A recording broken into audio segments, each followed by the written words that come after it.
कोई किसी का नहीं होता।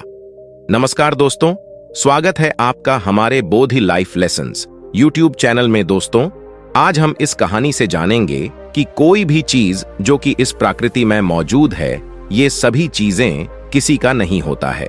तो चलिए दोस्तों, शुरू करते हैं।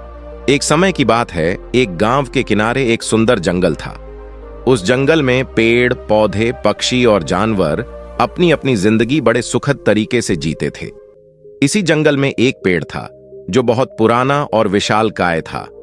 उस पेड़ की छांव में हर कोई आराम करता था, चाहे वह जानवर हो या इंसान। पेड़ को इस बात का गर्व था कि सभी उससे प्यार करते हैं और उसकी छांव में बैठने से आराम महसूस करते हैं। एक दिन एक आदमी जिसका नाम मोहन था, जंगल में आया। मोहन बहुत ही स्वार्थी किस्म का आदमी था। उसने उस पेड़ की छांव में बैठकर आराम किया और सोचने लगा, यह पेड़ तो बहुत ही अच्छा है, मैं क्यों ना इसे अपना बना लूं। उसने पेड़ के तने पर एक निशान बना दिया और सोचा कि अब यह पेड़ उसका हो गया है। उसने अपने मन में ठान लिया कि अब कोई दूसरा इस पेड़ की छांव में आराम नहीं कर सकता। पेड़ यह सब देख रहा था, लेकिन वह कुछ नहीं बोला। कुछ ही दिनों बाद एक बकरी उस पेड़ के नीचे आई और उसकी छांव में बैठने लगी। मोहन ने बकरी को देखा और उसे डंडे से भगाने लगा। यह पेड़ मेरा है, यहां से भागो। बकरी घबरा गई और भाग गई। मोहन ने खुशी से सोचा कि उसने पेड़ को अपना बना लिया है और अब यह पेड़ सिर्फ उसके लिए है। कुछ दिन बाद एक बूढ़ा आदमी जंगल से गुजर रहा था। वह बहुत थका हुआ था और पेड़ की छांव में बैठकर आराम करना चाहता था। जैसे ही वह पेड़ के नीचे बैठा, मोहन दौड़ता हुआ आया और चिल्लाने लगा, यह पेड़ मेरा है, यहां से हट जाओ।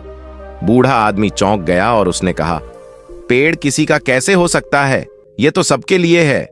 मोहन गुस्से से बोला, नहीं, मैंने इस पर निशान लगाया है, यह अब मेरा है।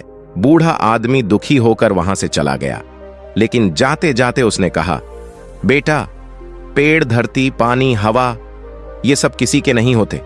इन पर किसी का अधिकार नहीं होता, ये सभी के लिए होते हैं। मोहन ने उसकी बात को अनसुना कर दिया और फिर से अपने पेड़ के पास बैठ गया। समय बीतता गया। मोहन हर उस इंसान या जानवर को भगाने लगा जो पेड़ की छांव में आराम करने आता। धीरे धीरे लोगों ने उस पेड़ के पास आना बंद कर दिया। पेड़ भी अब अकेला महसूस करने लगा, क्योंकि कोई उसके पास बैठने नहीं आता था। फिर एक दिन बहुत बड़ा तूफान आया। तेज हवाएं चलने लगीं, बिजली कड़कने लगी और आसमान में बादल घुमड़ने लगे। मोहन डर के मारे भागकर अपने घर चला गया। तूफान इतना तेज था कि पेड़ भी हिलने लगा। रात भर तूफान चलता रहा और जब सुबह हुई तो मोहन ने देखा कि उसका अपना पेड़ तूफान में टूट चुका था। मोहन को बहुत दुख हुआ। उसने सोचा, मैंने इसे अपना मान लिया था, लेकिन अब यह मेरे पास नहीं है, मैं इसे बचा भी नहीं पाया। वह उदास होकर उस टूटे पेड़ के पास बैठ गया। तभी वह बूढ़ा आदमी वहां से फिर से गुजर रहा था।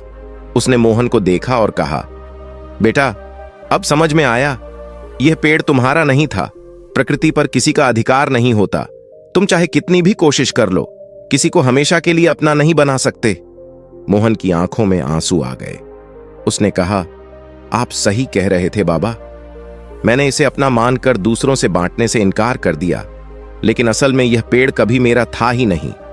बूढ़े आदमी ने मुस्कुराते हुए कहा, याद रखो बेटा, किसी पर भी हमारा स्थायी अधिकार नहीं हो सकता, न पेड़, न धरती, न लोग। हम यहां बस कुछ समय के लिए हैं।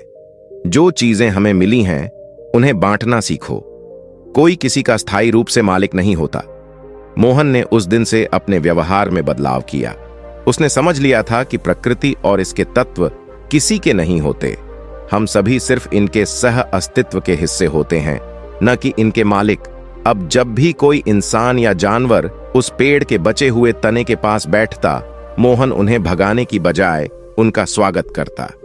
उसने सीखा कि किसी चीज पर स्थायी रूप से अधिकार जताने से हमें कुछ हासिल नहीं होता।